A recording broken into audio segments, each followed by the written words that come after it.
읽어주는 교과 다섯째 날 6월 15일 목요일 안식일 시험.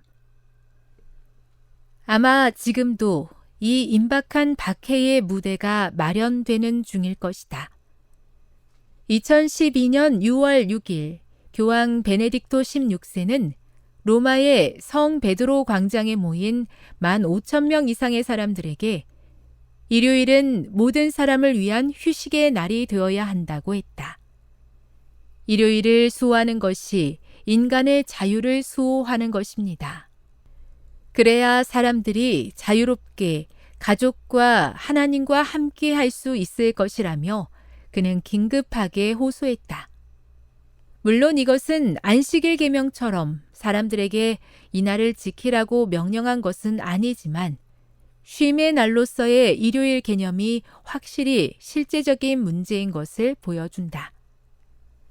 머지않아 법이 통과될 때에 양심적으로 하나님의 말씀을 따르고 참 안식일을 지키는 사람들은 사회의 최선의 유익에 반대하는 자라는 낙인이 찍힐 것이다. 이 위기의 때에 하나님의 신실한 백성은 그분의 은혜와 능력에 힘입어 주를 따르겠다는 확신에 굳게 설 것이다. 그들은 압력에 굴복하지 않을 것이다. 그들은 짐승의 표가 아닌 하나님의 인을 받게 될 것이다. 인장은 고대의 공문서의 진위를 증명하기 위해 사용되었다. 그렇다면 우리는 하나님의 율법에도 하나님의 인이 들어 있을 것이라고 짐작할 수 있다. 고대 인장은 독특하고 개별화된 표식이었다. 선지자 이사야는 증거를 싸매고 율법을 내 제자들 가운데에서 봉함하라고 말한다. 출애굽기 20장 8에서 11절을 읽어보라. 그대가 안식일 계명에서 찾은 성경적 인의 요소는 무엇인가? 안식일 계명은 다른 모든 계명과 어떻게 다른가? 넷째 계명에는 진품 인장이 가지고 있는 세 가지 요소가 포함되어 있다. 첫째, 인장 주인의 이름이 있다. 주 너의 하나님. 둘째, 임봉하는 자의 칭호가 있다. 지으신 여호와 또는 창조주. 셋째, 임봉하는 자의 영토가 표시된다. 하늘과 땅과 바다와 그 가운데 모든 것.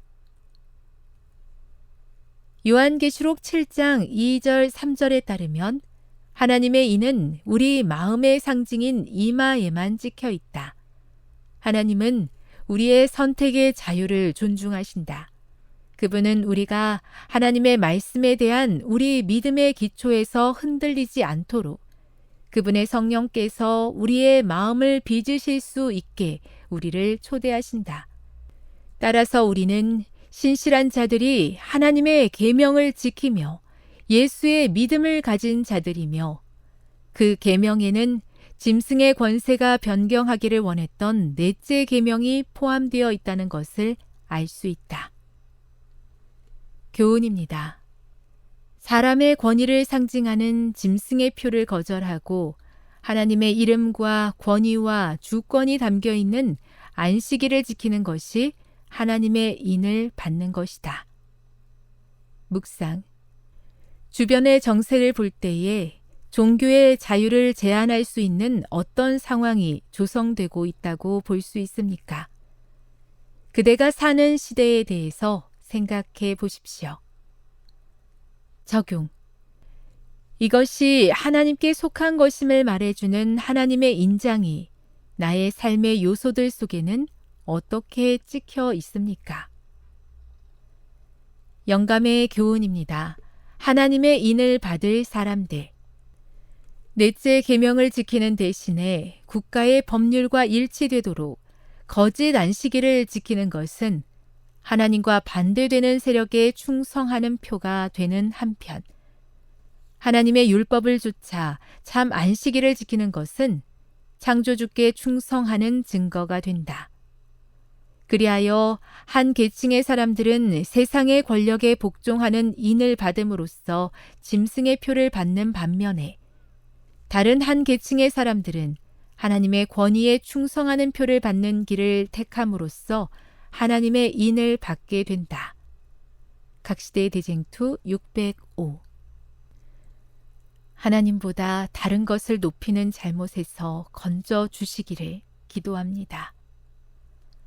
저의 삶 속에서 하나님을 높이 세우고 인정하도록 도와 주옵소서. 하나님의 인을 받기 원합니다. 마음과 행동이 하나님께 속한 자 되도록 도와 주시옵소서.